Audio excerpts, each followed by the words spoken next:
subscribe the channel and press the bell icon for upcoming videos. Hello friends, welcome to my channel pharmacology concepts by Rajesh Chaudhary. तो आज के इस video पे हम बात करने वाले हैं एनएमआर स्पेक्ट्रोस्कोपी के बारे में, जिसे हम न्यूक्लियर मैग्नेटिक रेजोनेंस स्पेक्ट्रोस्कोपी भी बोलते हैं। ये बहुत ही पावरफुल इंस्ट्रूमेंटल या फिर स्पेक्ट्रोस्कोपिक टेक्निक्स हैं, जिसका यूज़ हम किसी भी आपके ऑर्गेनिक केमिस्ट्री में जो ऑर्गेनिक कंपाउंड्स हैं उसके स्ट्रक्चर को आइडेंटिफाई करने के लिए करते हैं। ठीक है, इसके लिए जो बुक मैं प्रेफर कर रहा हूँ वो मैं कर रहा हूँ वाई.आर. शर्मा की बुक है, जो कि बहुत इंपॉर्टेंट बुक है, बहुत ही रेफरेंस बुक है। ये बहुत ही प्रिफर्ड बुक है हमारे स्पेक्ट्रोस्कोपी के लिए। बट जब मैं इसको स्टार्ट कर रहा था तो इसके जो बेसिक्स इंट्रोडक्शन पॉइंट है, ठीक है, आप चाहे तो देख सकते हैं। इसके इंट्रोडक्शन पॉइंट पे बहुत ही शॉर्ट वे पे चीज़ों को डिस्कस किया है। ठीक, तो एज ए स्टूडेंट लेवल इस चीज़ को समझना थोड़ा सा टफ होता है। जब मैं अपने एम फार्म या पीएचडी लेवल पे इसको पढ़ रहा था, या हमारे बी फार्म सिलेबस में भी था, तो मुझे खास उतना समझ में नहीं आया था।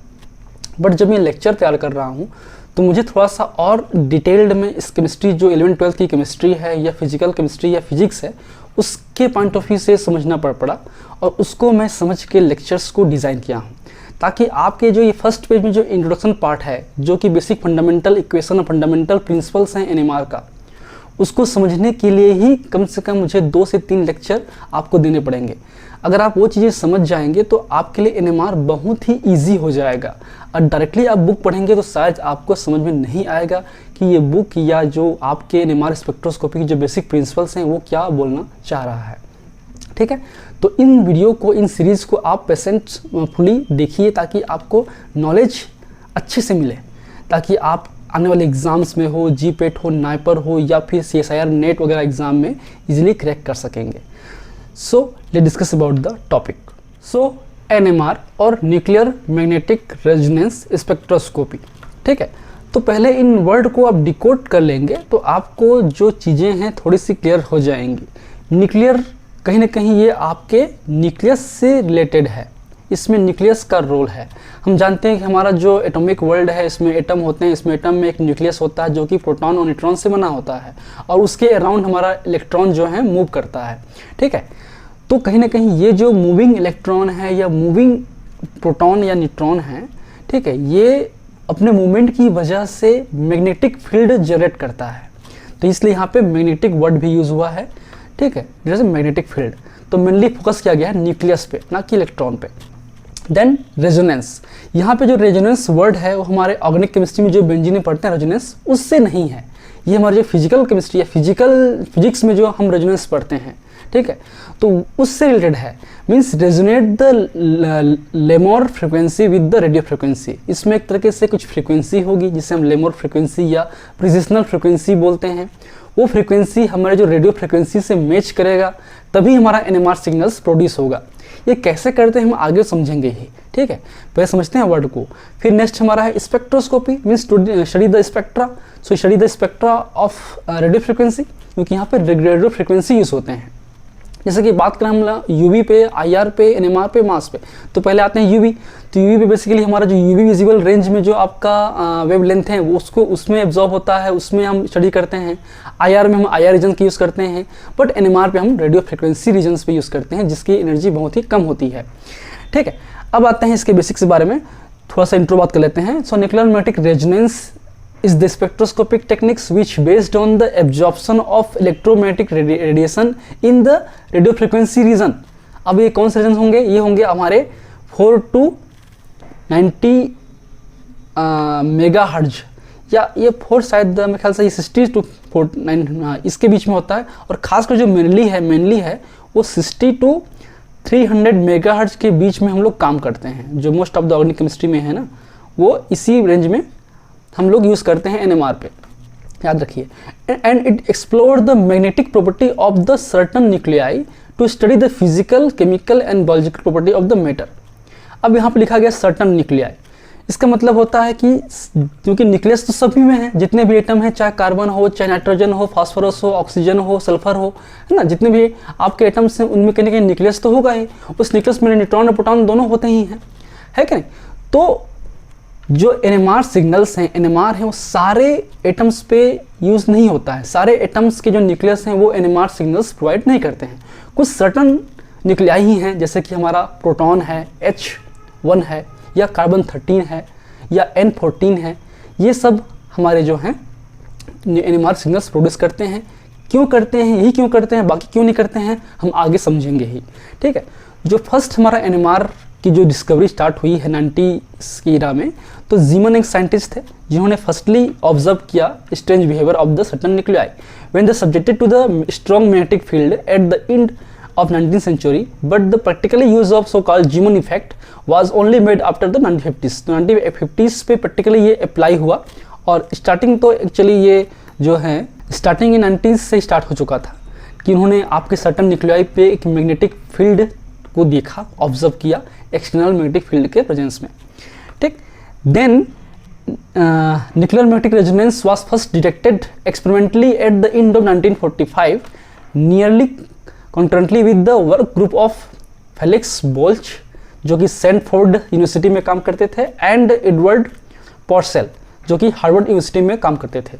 दोनों ही ने ही उन थ्योरीज का यूज करके, जो जीमन साइंटिस्ट ने प्रपोज किया था, उस थ्योरी का यूज करके दोनों ने ही प्रैक्टिकली उसको अप्लाई किया, और दोनों ने ही उसी इरा पे, सेम इरा पे जो फिजिकल रिव्यू जनरल है, उस जनरल पे 1946 में पेपर पब्लिश किया।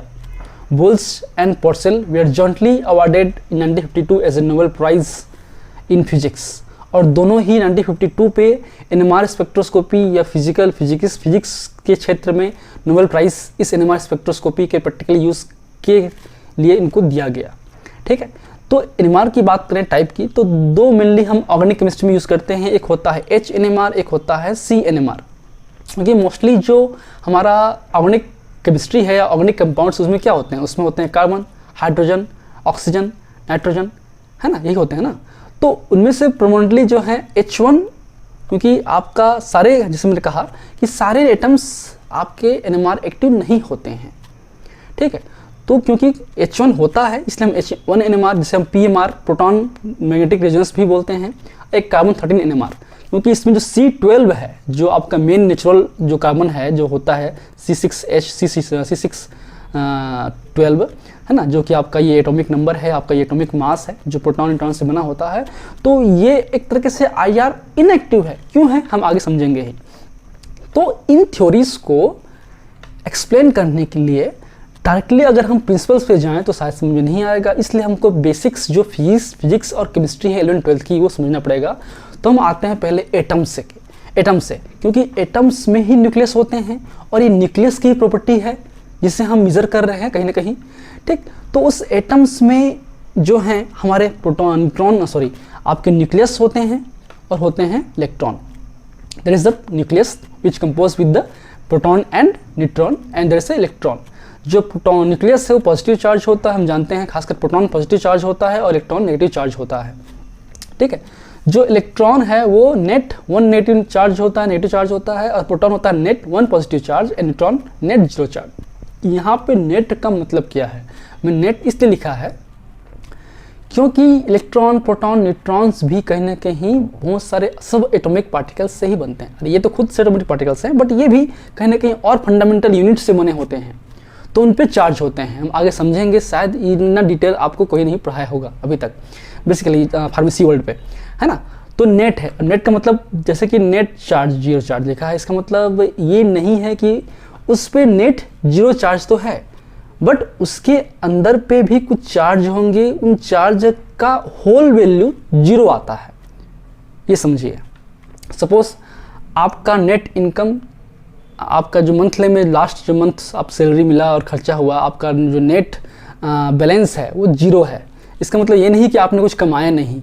ठीक है, हो सकता है आपने 1 लाख कमाया होगा उस महीने पे शुरुआत पे, और महीने के आखिरी तक वो 1 लाख खर्च हो गए होंगे, तो आपका इनकम 1 लाख और आपका एक्सपेंस 1 लाख, तो 1 lakh minus 1 lakh is equal to 0, तो नेट आपका बैलेंस हो गया 0। इसका मतलब ये बिल्कुल नहीं है कि आपके पास पैसे नहीं थे, आपकी इनकम नहीं थी, ना आपके एक्सपेंस थे, उनका वैल्यूज 0 है, इसलिए यहाँ पे नेट वर्ड लिखा गया है, नेट 0 चार्ज। तो न्यूट्रॉन के अंदर में जो सब एटॉमिक पार्टिकल्स होते हैं, जिसे हम क्वार्क्स बोलते हैं, आगे हम समझेंगे डिटेल्ड में, तो उन पे चार्ज होते हैं। तो उनको चार्ज को जब हम लोग आपके एडिशन करेंगे, ऐड करेंगे, तो वो नेट चार्ज जो है 0 आता है, इसलिए वो 0 लिखा गया है। ठीक है, तो शुरुआत दौर पे हमको मालूम था कि जो इलेक्ट्रॉन है वो मूव करता है और अपने एक्सिस पे मूव करता है।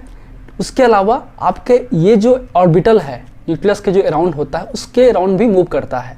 तो अपने एक्सिस पे मूव करने की वजह से भी आपका मैग्नेटिक फील्ड जनरेट होगा और आपके जो अपने न्यूक्लियस के अराउंड जो मूव कर रहा है उसके वजह से भी उसमें मैग्नेटिक फील्ड जनरेट होगा।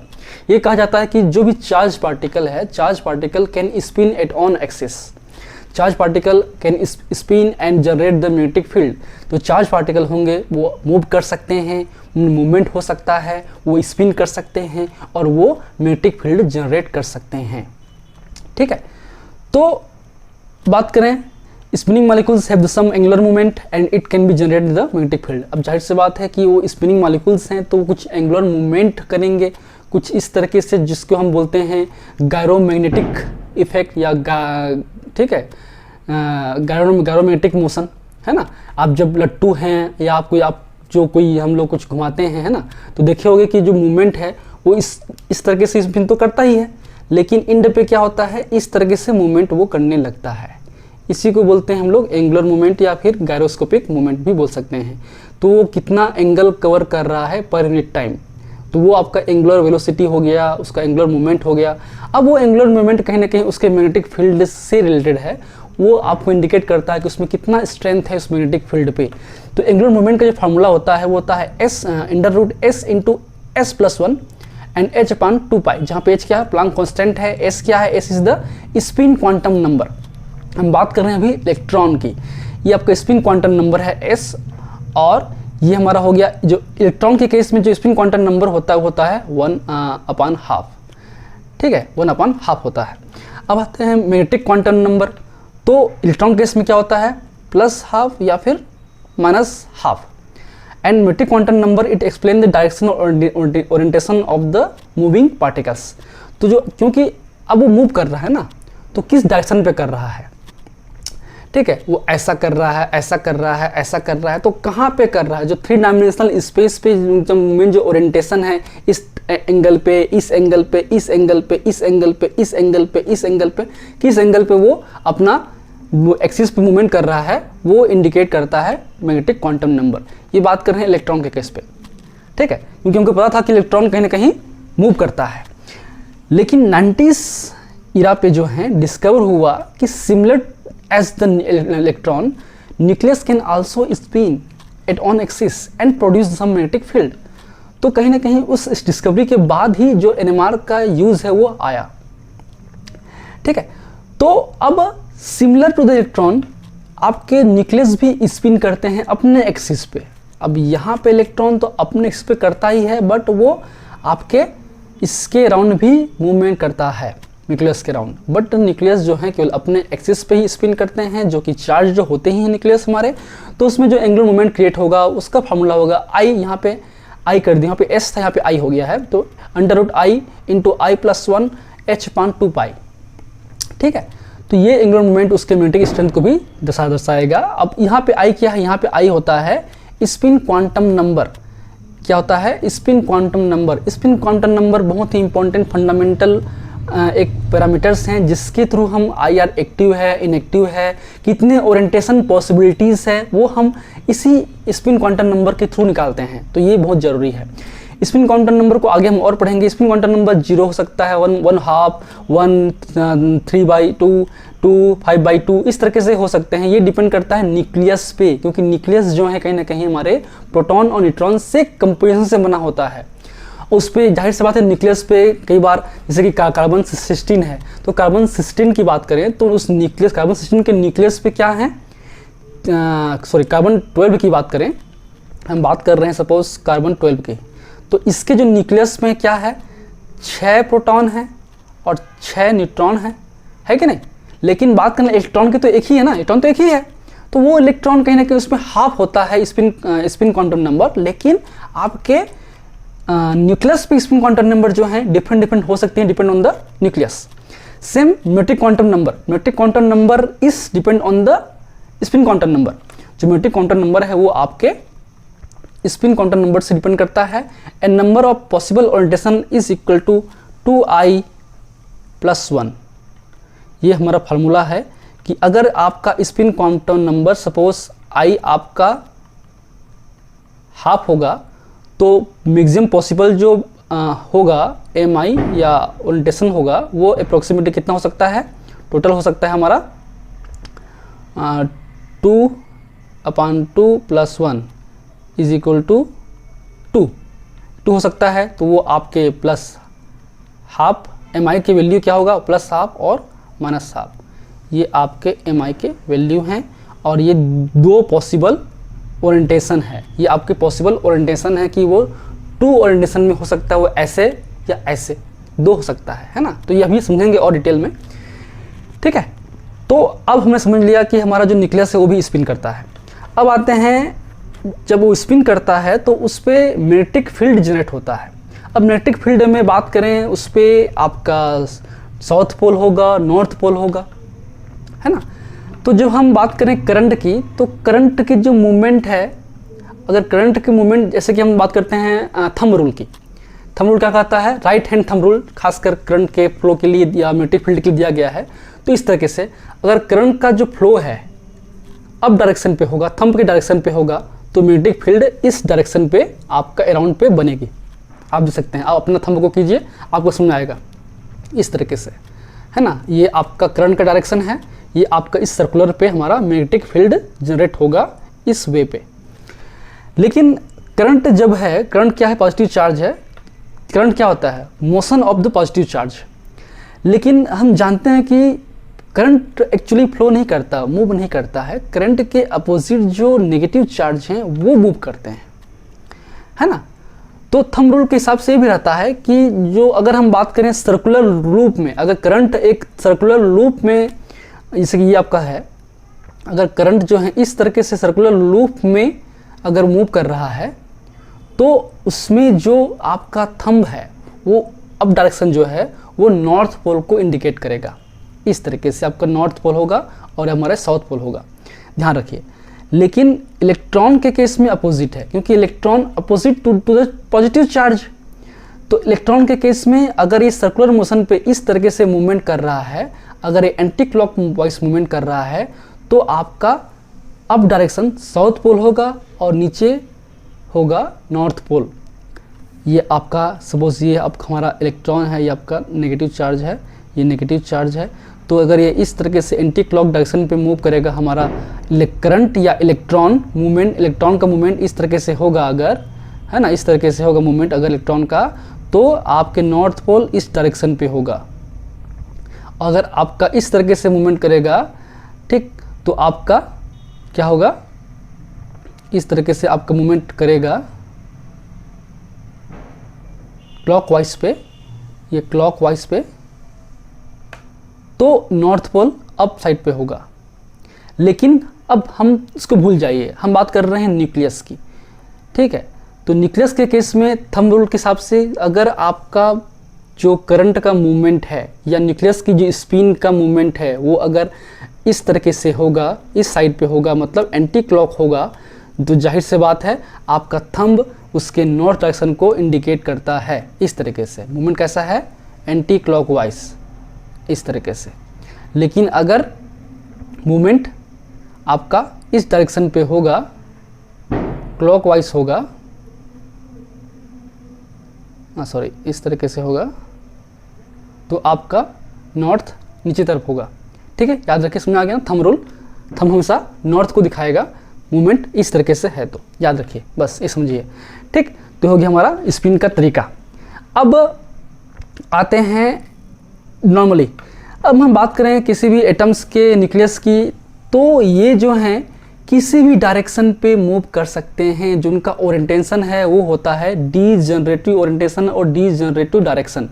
अगर हम उसको किसी भी और मैग्नेटिक फील्ड में नहीं रखेंगे तो वो क्या होगा, डीजनरेटिव मोशन शो करेगा, ठीक है। वो किसी भी डायरेक्शन पे, किसी भी ओरिएंटेशन पे मूव कर सकता है। लेकिन अगर हम उसको, उस एटम्स के न्यूक्लियस को अगर हम एक स्ट्रॉन्ग मैग्नेटिक फील्ड में, एक्सटर्नल मैग्नेटिक फील्ड में रखें, जहाँ पे जो अप्लाइड फील्ड है, अप्लाइड मैग्नेटिक फील्ड का जो डायरेक्शन हमेशा क्या होता है, नॉर्थ टू साउथ की ओर होता है। तो उस केस में जो भी आपके न्यूक्लियस हैं वो उसके अलाइंड जो हैं होने की कोशिश करते हैं ताकि वो अपना लोएस्ट एनर्जी अचीव कर सकें। और हर एक एटम, हर एक न्यूक्लियस, हर एक मॉलिक्यूल्स लोअर एनर्जी पे स्टेबल होता है। बट ऐसा नहीं है कि सारे के सारे होंगे, कुछ अपोजिट भी हो सकते हैं, एंटी लाइन भी हो सकते हैं, एंटी पैरेलल भी हो सकते हैं, और कुछ मैक्सिमम जो है पैरेलल होंगे, क्योंकि पैरेलल पोजीशन पे अप्लाइड फील्ड के वो हमारा लोएस्ट एनर्जी गेन करता है। So with the external field, ठीक है, it align with the external field जो आपका न्यूक्लियस का जो है। बट ये जो प्रॉपर्टी है सारे एटम्स पे नहीं होते हैं, सारे न्यूक्लियस जो हैं उस पे अलाइन नहीं करते हैं, इसलिए जो अलाइन करते हैं उन पे ही आपका एनएमआर सिग्नल्स आएगा। ठीक, क्लियर है? तो अब यहाँ से बेसिक थ्योरी आपका अप्लाई होता है, याद रखिए। चलिए अब आते हैं, हम लोग समझ में आ गया है, अब आते हैं इसके बेसिक प्रिंसिपल्स पे। तो जब हम लोग कोई एनएमआर एक्टिव मॉलिक्यूल्स हैं जिसमें खासकर हम लोग कार्बन 13 को मेज़र करते हैं और प्रोटॉन को मेज़र करते हैं, ये समझ लीजिए। तो हम लोग मेज़र करते हैं कि उस ऑर्गेनिक कंपाउंड्स पे कितने टाइप्स के या कितने अलग अलग इन्वायरमेंट के हाइड्रोजन एटम हैं। ठीक है, तो उस एटम को हम लोग सैंपल को रखते हैं। जब हम रखते हैं, जाहिर सी बात है उसमें जो मूवमेंट है, वो ओरिएंटेशन है, वो क्या होगा, डीजनरेटिव होगा, वो कहीं भी मूव करते रहेंगे, किसी भी एंगल, किसी भी दिशा पे। लेकिन जब हमको उसमें एक स्ट्रॉन्ग एक्सटर्नल फील्ड मूव करेंगे, एग्जाम्पल लेते हैं ताकि आपको समझ में आएगा। आपके पास अगर 3 चुंबक होगा तो आप देखना, ठीक है, हर एक चुंबक पे क्या होता है, एक होता है नॉर्थ पोल और एक होता है साउथ पोल। इसको मैं थोड़ा सा अपोजिट करता हूं।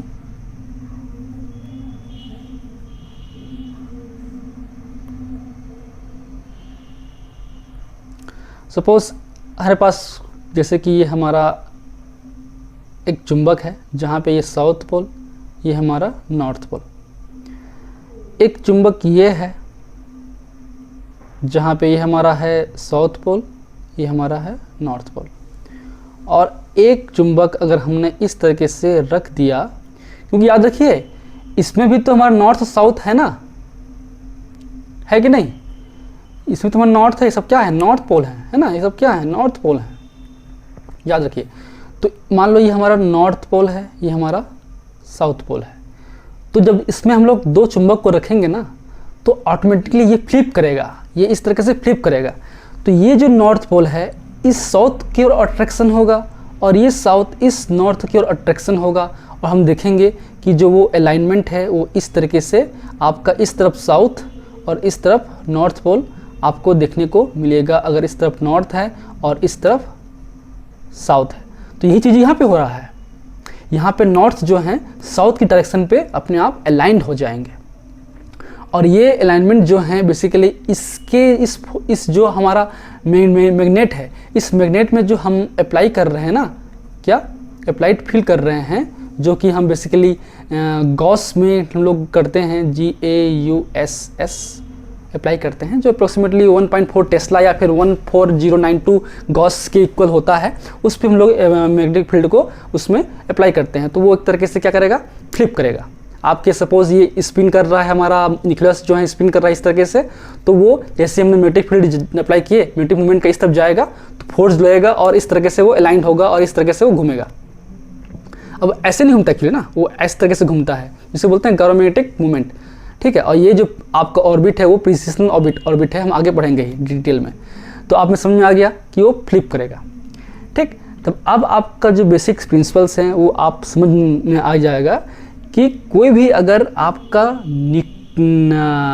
आपका जो न्यूक्लियस है वो एक्सटर्नल मैग्नेटिक फील्ड में उसके अलाइंड होता है, क्या होता है, उसके अलाइंड होता है। ठीक है, ये आपके लोअर सपोज ये साउथ है, ये नॉर्थ है, ये हमारा नॉर्थ पोल है, ये नॉर्थ है, यहाँ पे साउथ है। ठीक है, तो ये उसकी लोएस्ट एनर्जी है। अब हम क्या करते हैं, एनएमआर पे हम उस पर जो है रेडियो फ्रिक्वेंसी उस पर अप्लाई करते हैं। जब रेडियो फ्रिक्वेंसी अप्लाई करते हैं तो जाहिर सी बात है उसमें एब्जॉर्प्शन होगा। ठीक है, तो सपोज ये देखिए यहाँ पे जो है हमारा, सपोज ये शुरुआत दौर पे align with the applied field, ठीक है। मान लेते हैं कोई एटम, जैसे कि हमारा पास हाइड्रोजन एटम है, हाइड्रोजन एटम के सपोज आपका जो आई वैल्यू है हाफ होती है, तो पॉसिबल कितनी ओरिएंटेशन होगी, उस पर होगी 2i+1, तो 2 - 1 तो ये 2 ओरिएंटेशन होगा, और देखा तो एक प्लस हाफ एक माइनस हाफ, तो यहाँ प्लस हाफ लिखा हूँ, माइनस हाफ लिखा हूँ, क्यों लिखा हूँ आगे हम बताएंगे। तो यहाँ पे जो है अगर ये अप्लाइड फील्ड इस तरीके से हम लोग अगर फील्ड को अप्लाई करेंगे इस डायरेक्शन पे, ठीक है, तो ये जो हमारा साउथ पोल नॉर्थ पोल इस तरफ से होगा, और ठीक, और ये हाईएस्ट एनर्जी लेवल पे है against with the applied field, तो यहाँ पे जो मूवमेंट कैसा होगा, जो अलाइनमेंट है वो इस तरीके से होगा, एंटी पैरेलल होगा, ठीक, याद रखिए। तो जाहिर सी बात है हम रेडियो फ्रिक्वेंसी को अप्लाई करेंगे। अब यहाँ पे देखिए, अब इस तरीके से है, हमने यहाँ पे रेडियो फ्रिक्वेंसी को अप्लाई किया। अब रेडियो फ्रिक्वेंसी याद रखिए, क्वांटम वर्ल्ड पे या क्वांटम वर्ल्ड पे सारे के सारे जो एटम्स हैं, इलेक्ट्रॉन्स हैं, वो क्वांटाइल होते हैं, वो लालची नहीं होते हैं, वो उतना ही एब्जॉर्ब करते हैं जितना उसको ज़रूरत है। अगर अब ज़रूरत कितना है, ये जो अलाइनमेंट है ये पैरेलल अलाइनमेंट है, alignment with the applied field, उसके ये सिमिलर है, मतलब उसके पैरेलल है। तो इसको अपोजिट, इसको वापस इस तरीके से, उसको वापस इस तरीके से होने के लिए कुछ ना कुछ तो एनर्जी लगेगा ना। अभी वो इस केस में जब हम अप्लाइड फील्ड अप्लाई कर रहे हैं तो वो अपने लोएस्ट एनर्जी लेवल पे है, ठीक है। लेकिन अगर उसको अपोजिट डायरेक्शन पे करना है, उसको उस अप्लाइड मैग्नेटिक फील्ड के अपोजिट अलाइन करना है, तो उसको कुछ ना कुछ एनर्जी तो देना पड़ेगा, तभी तो वो जाएगा, वरना क्यों जाएगा, वो हमेशा स्टेबल रहेगा। तो उसके लिए कुछ ना कुछ उसमें एनर्जी की रिक्वायरमेंट होगी। अब एनर्जी कहाँ से आती है, वो आएगी रेडियो फ्रिक्वेंसी से, और रेडियो फ्रिक्वेंसी कहीं ना कहीं किसी स्पेसिफिक फ्रिक्वेंसी पे हम लोग उसको प्रोवाइड करेंगे। मेगाहर्ट्ज पे करते हैं जनरली, 60 to 300 मेगाहर्ट्ज के आसपास रहता है। तो वो हर एक एटम अलग अलग बिहेव करता है। तो हर एक एटम के जो पार्टिकल्स हैं, जो हाइड्रोजन एटम ही हैं, तो हाइड्रोजन एटम भी अलग अलग इन्वायरमेंट से घिरे होते हैं। तो अलग अलग इन्वायरमेंट जो हैं वो अलग अलग एनर्जी को एब्जॉर्ब करते हैं, सेम नहीं करते हैं। हाइड्रोजन भी सेम एनर्जी एब्जॉर्ब नहीं करती है, हाइड्रोजन भी अलग अलग इन्वायरमेंट के हिसाब से एब्जॉर्ब करती है, बट वो एब्जॉर्ब एनर्जी फिक्स होती है हर एक के लिए, और उतना ही वो एब्जॉर्ब करती है। अगर उसको 200 मेगाहर्ट्ज की ज़रूरत है, हम अगर 100 देंगे तो ऐसा नहीं है कि 100 उसको रख लेगा, 400 देंगे तो 400 को रख लेगा। जब वो 200 पहुँचेगा, अगर उसकी रिक्वायरमेंट 200 है, जब 200 मेगाहर्ट्ज पे हम लोग पास करेंगे तभी वो एब्जॉर्ब करेगा, और जैसे ही एब्जॉर्ब होगा वो क्या करेगा, जो पैरेलल डायरेक्शन पे अलाइनमेंट था मैग्नेटिक फील्ड के, वो फ्लिप करके एंटी पैरेलल डायरेक्शन पे होगा। इसे बोलते हैं flipping of the energy state, ठीक है। लोअर टू हायर और हायर टू लोअर, फ्लिप करना। तो ये फ्लिप कर दिया है ना, फ्लिप कर देगा। तो अगर वापस वो रिलैक्स होता है, क्योंकि वो अनस्टेबल उस समय है, जैसे हम लोग जो उस फ्रिक्वेंसी को निकाल देंगे, जो रेडियो फ्रिक्वेंसी हम दे रहे थे ना, उसको वहाँ से बंद कर देंगे, तो वापस क्या होगा, अपने लोएस्ट पे आएगा।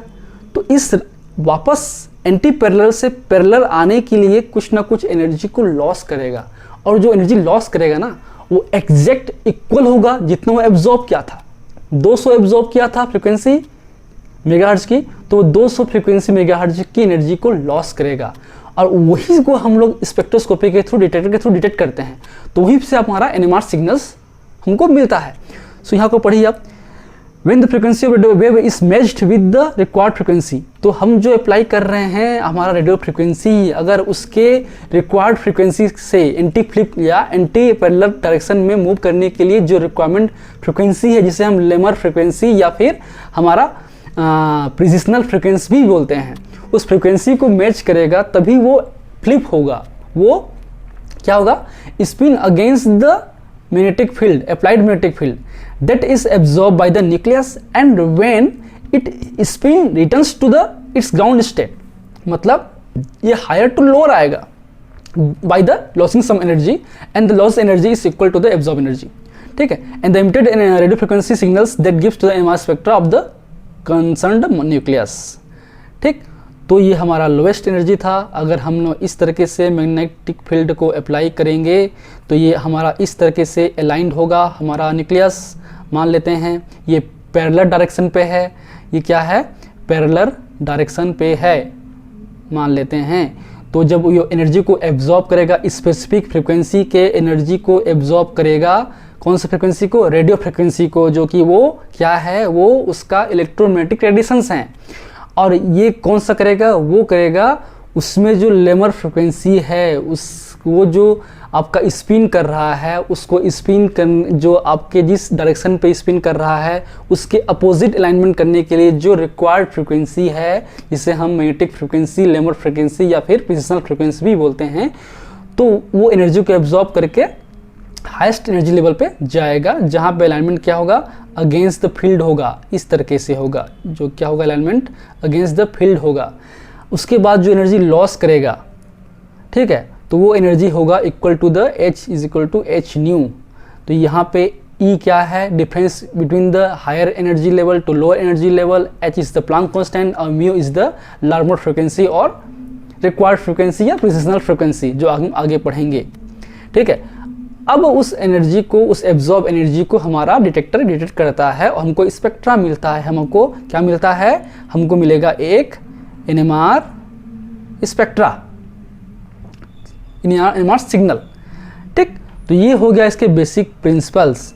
अब नेक्स्ट वीडियो पे हम लोग समझेंगे इनके डेरिवेशंस को भी पहुंचने के लिए क्या चीज़ें हैं, कैसे हम उसको डिराइव करेंगे, कैसे पहुंचता है वो, कैसे होगा, क्या होगा।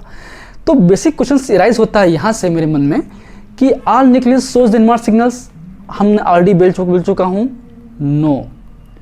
तो क्योंकि सारे न्यूक्लियस पे तो प्रोटॉन न्यूट्रॉन्स होते हैं ना, तो क्यों वो सिग्नल्स प्रोड्यूस नहीं करते हैं।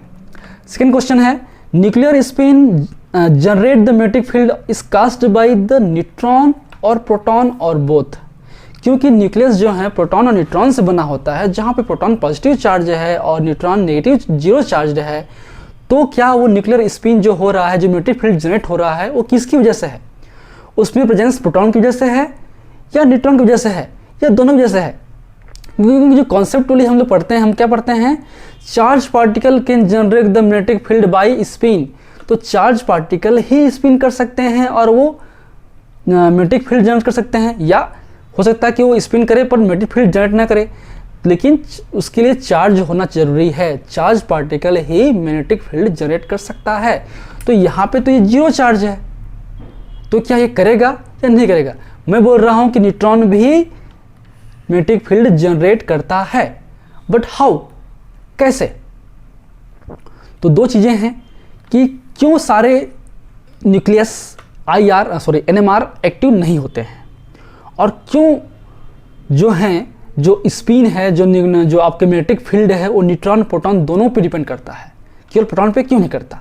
इसका जवाब हम लोग नेक्स्ट वीडियो पे पढ़ेंगे या नेक्स्ट वीडियो पे सीखेंगे, ठीक है, ताकि आपको और चीज़ें ईजी हो सके। So in this video this is the basics about the NMR signal. I hope आपने अभी तक समझ लिया होगा कि NMR सिग्नल्स कैसे आता है। सो if you like my videos, please press the like button, share with your friend, and any feedback please comment on the comment section. That motivates me for the coming videos. And last, thank you, keep watching.